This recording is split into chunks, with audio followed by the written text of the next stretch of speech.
Friends, नमस्ते। कैसे हैं आप सब। स्वागत है आपका अपने चैनल मीडू स्टडी में। मैं हूं आपका दोस्त आशुतोष। आई एम इंदौर से और हम सीख रहे हैं मार्केटिंग कॉन्सेप्ट्स को बड़े ही सिंपल वे में।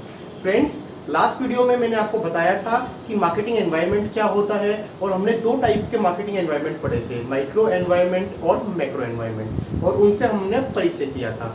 आज की वीडियो में हम माइक्रो एनवायरनमेंट को डिटेल में समझेंगे, जो अलग अलग 6 फैक्टर्स थे। आपको ध्यान होगा, मैं एक बार क्विकली रिवाइज करा देता हूँ।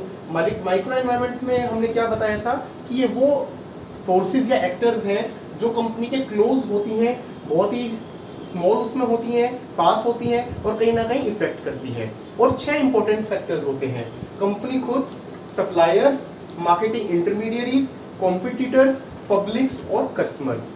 अब एक एक मिनट लगा के हम इन सब के बारे में थोड़ा डिटेल में जानते हैं। देखिए, सबसे पहले तो जब हम बात करते हैं कंपनी खुद, तो वो मार्केटिंग में कैसे इफेक्ट करती है? डेफिनेटली इफेक्ट करती है। मार्केटिंग प्लान बनाते टाइम कंपनी को बाकी चीजों का भी तो ध्यान रखना पड़ेगा। सबसे पहले तो टॉप मैनेजमेंट। आपके किसी प्लान में अगर टॉप मैनेजमेंट आपके साथ नहीं है तो कैसे आप उस स्ट्रेटेजी को बनाएंगे? फाइनेंस।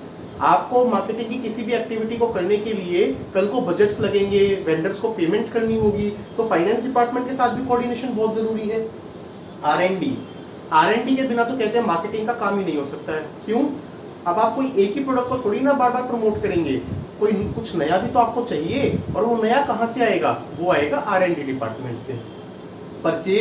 परचेज डिपार्टमेंट, अगेन आपको कुछ भी प्रोडक्ट के लिए रॉ मटेरियल चाहिए, पैकेजिंग मटेरियल चाहिए और सब कुछ चाहिए, वो आता है परचेज डिपार्टमेंट से।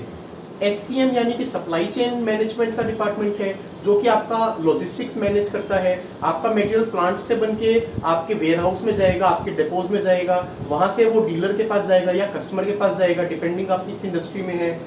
मार्केटिंग को उसका भी ध्यान रखना है। और उसके बाद इवन HR। तो हर डिपार्टमेंट का जो है ना एक सिंक बनाना पड़ता है। तो हमारा पहला फैक्टर जो था वो था कंपनी और उसके अलग अलग डिपार्टमेंट्स। अब हम आते हैं सेकंड फैक्टर पे। सेकंड फैक्टर जो है हमारा वो है सप्लायर्स। तो देखिए, सप्लायर्स क्यों समझना जरूरी है। आपको कुछ भी बनाने के लिए आपके सप्लायर्स से कोऑर्डिनेशन होना चाहिए।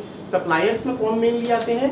2 तरीके के सप्लायर्स आते हैं, जो आपको रॉ मटेरियल सप्लाई कर रहे हैं और जो आपको पैकेजिंग मटेरियल सप्लाई कर रहे हैं। सप्लायर्स के साथ रिलेशन क्यों जरूरी है? मान लीजिए आपने कुछ नया प्रोडक्ट बना रहे हैं या रेगुलर प्रोडक्ट में बना रहे हैं, आपने पूरा फेस्टिवल के हिसाब से अपने आप को तैयार कर लिया, वॉल्यूम प्लान कर लिया, सब कुछ कर लिया, और बाद में पता लगता है कि सप्लायर आपको रॉ मटेरियल नहीं दे रहा। क्या होगा आपके प्लान का? गया ना सब कुछ वेस्ट। तो सप्लायर्स को कंसीडर करना तो बहुत ज्यादा जरूरी है।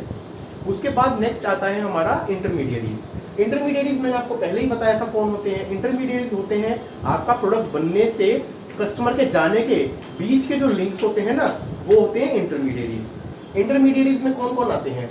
हमारे रीसेलर आ सकते हैं। हो सकता है आपका प्रोडक्ट इस तरीके का हो जो आगे जाके बेचा जाता हो। फिजिकल डिस्ट्रीब्यूशन फर्म्स हो सकती हैं, मार्केटिंग की एजेंसीज हो सकती हैं, और इवन फाइनेंशियल इंटरमीडियरीज हो सकते हैं।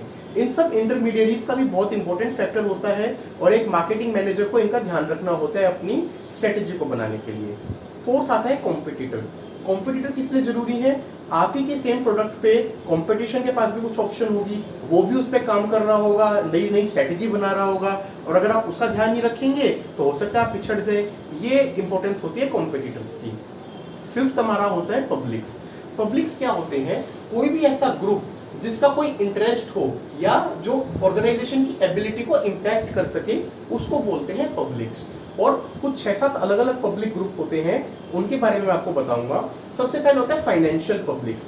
देखिए, कंपनी को अपना काम करने के लिए अलग अलग बैंक से, अलग अलग फाइनेंशियल इंस्टीट्यूशन से उसका कुछ ना कुछ रिलेशन रहता है। वो हो सकता है उसको कुछ फंड्स की रिक्वायरमेंट हो या पैसे की इन्वेस्टमेंट करनी हो, तो उस इंटरमीडियरी से भी इंपॉर्टेंट रिलेशन बनाना आपके लिए बहुत जरूरी होता है। फिर मीडिया पब्लिक्स। मीडिया आज के टाइम में कहा जाता है कि इतना इंपॉर्टेंट है कि उसको कंट्री का 4th पिलर बोला जाता है। आपने कुछ भी किया, उसकी नजर मीडिया की पे हमेशा होगी, और मीडिया उसको आपको कभी भी जीरो बना सकता है या हीरो बना सकता है। तो मीडिया के साथ भी एक इंपॉर्टेंट रिलेशन बनाना आपकी कंपनी के लिए, और कंपनी को कौन रिप्रेजेंट कर रहे हैं? Marketing department. तो मार्केटिंग के लिए बहुत जरूरी हो जाता है। गवर्नमेंट पब्लिक्स, कुछ ना कुछ गवर्नमेंट के ऐसे इंस्टीट्यूशंस होंगे, ऑर्गेनाइजेशंस होंगे, अफसर बैठे होंगे जिनके साथ आपको संबंध बना के रखना है। सिटीजन एक्शन पब्लिक, कुछ सिटीजन ग्रुप्स होते हैं जो आपको इम्पैक्ट कर सकते हैं। Internal publics, general publics, local publics, ये कहीं ना कहीं वो ग्रुप्स हैं जो कि कहीं ना कहीं एग्जिस्ट करते हैं और जो आपको इम्पैक्ट करेंगे। लोकल पब्लिक्स में हो सकता है कोई ऐसी एनजीओ हो जो उस एरिया में हो, आपको उनको देखना पड़ेगा। इसके बाद जो नेक्स्ट आता है वो आता है स्वयं कस्टमर। और आज के टाइम में ना जैसे समय बदलता जा रहा है, कस्टमर भी बहुत अलग अलग तरीके के हो गए और सबकी अलग अलग रिक्वायरमेंट्स है। 4 मेन टाइप के कस्टमर होते हैं। सबसे पहले तो कंज्यूमर मार्केट। देखिए कंज्यूमर कौन होता है? कस्टमर होगा कोई भी खरीदार, उसको तो कस्टमर बोलेंगे, वो एक जनरल टर्म है। अब उसमें कंज्यूमर, कंज्यूमर मतलब जो आपके प्रोडक्ट को कंज्यूम कर रहा है। तो मान लीजिए आपने पेंट बनाया, अब उसको कोई आपसे तो डीलर खरीदेगा, रिटेलर खरीदेगा, होलसेलर खरीदेगा, तो वो आपके लिए कस्टमर हो गया, बट वो कंज्यूमर नहीं है। कंज्यूमर वो घर का इंसान है जिसके घर में जाके वो पेंट लगा। या आपने मान लीजिए आप दूध बनाते हैं, तो आपके लिए कस्टमर वो है जो दुकान वाला उसको रख रहा है दूध को, बट कंज्यूमर कौन है? जो एंड में उस दूध को ले जाके घर में ड्रिंक कर रहा है, पी रहा है। सेकेंड आता है बिजनेस मार्केट्स। आप कई बार ऐसा होता है कि आप ऐसे प्रोडक्ट बना रहे हैं जो किसी बिजनेस ऑर्गेनाइजेशंस के पास जाते हैं, जिसको कि B2B भी बोलते हैं। जो हमारा पहले वाला था ना कंज्यूमर मार्केट, उसको B2C मार्केटिंग बोलते हैं। इसके ऊपर डिटेल में हमारे कई वीडियोस आएंगे फर्दर सीरीज में, देखिएगा तब। अभी आप इसका फर्क समझ लीजिए। बिजनेस मार्केट मतलब आप बिजनेस टू बिजनेस डील करते हैं। अब आप रॉ मटेरियल बनाने वाली कंपनी है, तो आप किसको डील करेंगे? आप कंज्यूमर से तो नहीं डील करेंगे ना, आप सामने किसी कंपनी से डील करेंगे जो आपके रॉ मटेरियल को लगा रहा है, तो आप B2B मार्केट में हैं। थर्ड आता है गवर्नमेंट मार्केट्स। आजकल बहुत सारे ऐसे प्रोडक्ट्स हैं जो सीधे जाके गवर्नमेंट के डिपार्टमेंट्स में या गवर्नमेंट के प्रोजेक्ट्स में लगते हैं, इसको B2G मार्केटिंग बोलते हैं। और फिर फाइनली आता है इंटरनेशनल मार्केट। आप कुछ इस तरीके का प्रोडक्ट बना रहे हैं जो आपके देश में नहीं, बाहर जाके यूज हो रहा है, बहुत सारा इंपोर्ट एक्सपोर्ट होता है। पेट्रोलियम इसका एक बहुत बड़ा एग्जांपल है। अब चाहकर भी हम अपने देश में पेट्रोलियम नहीं वो कर सकते, क्यों? हमारे पास पेट्रोल के जो कुएं हैं वो है ही नहीं। किसी देश के पास कोई पर्टिकुलर खनिज या खादान होता है, किसी के पास क्रॉप्स होंगी, किसी के पास जो है हो सकता है कुछ सोना चांदी हो, तो वो सब इंटरनेशनल मार्केट में चलते हैं। तो ये 4 अलग अलग तरीके के कस्टमर्स हो सकते हैं और ये भी बहुत ज़रूरी है।